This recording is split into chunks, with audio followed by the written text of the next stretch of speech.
bir karar devletin täze ýamynyň galkynşy döwründe şanly wakalar we zähmet üstünlikleri bilen garşy alýar.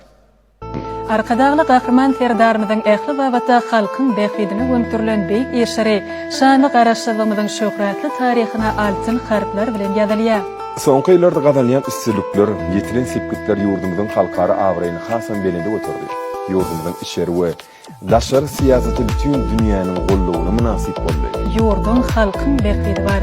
Döwlet başlarymyzyň ýurdumyzyň dürli pudoklaryny öňe süren başlangyşlary, özgörtmeleri öňe bilen halkyň bähidinden ugralýar. Kot halkyň bähidini aran soňam şol özgörtmeler tüýdürüm söýşelýär. Türkmen halkynyň milli lideri, gahrman arkadamyzyň döwlet adam üçindir. Hormatly prezidentimiz arkadagy gahrman serdarymyzyň watan diňe, halky bilen watanlar, döwlet diňe, halky bilen döwletler diýen ýörelerlerini eýerýän agdywer halkymyz bugün parahat we awadan durmuşda berkarar döwletiň täze ýamyň galkynşy döwründe ýurdumyzyň ötüşleriniň ak ýolundan bedew batly adam bilen öňe barýar. Berkarar döwletiň täze ýamyň galkynşy döwründe gahrman arkadagy gahrman serdarly ýurdumyz ähli halk bolup agdyberlikde 2026-njy ýylda ol üstünliklere wetlenip gadam atdyk.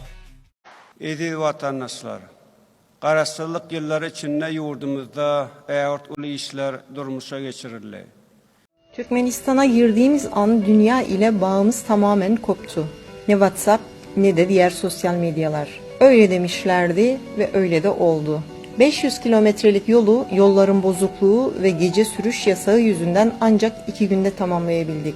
Üstelik başımızda bir rehber ve aracımızda bir GPS ve önümüzde bize yol gösteren bir araçla adeta İran sınırına kadar sürüldük. Kimseyle konuşamadık, dertleşemedik. Bunu anlatıyorum çünkü sistemin zorluğunu oraya gidecek olanlar hazırlıklı olsunlar istiyorum. Yoksa benim sözüm o güzel kalpli Türkmen halkına değil. Sitemim sadece bu kısıtlamalara. Bu benim Türkmenistan'dan son paylaşımım olsun. Kalpler kırılmasın. Iqtisadiyetimiziň ähli uğurları boýunça düýpli özgörtmeler amala aşyryldy.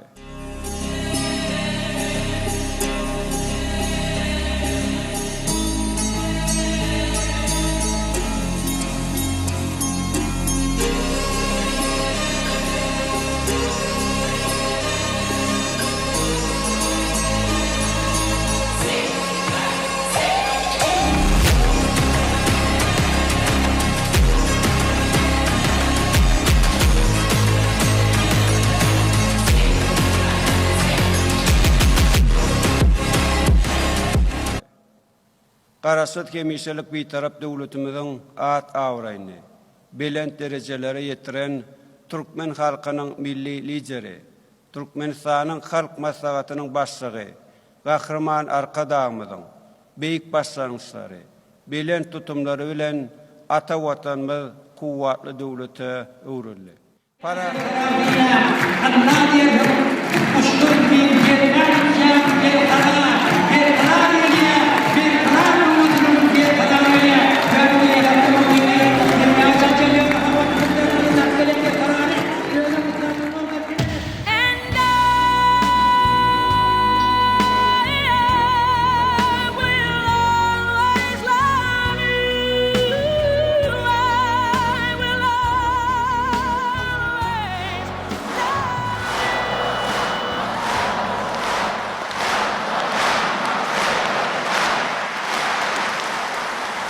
Раз, два, три, четыре. До скорых встреч на мятых простынях цвета мак.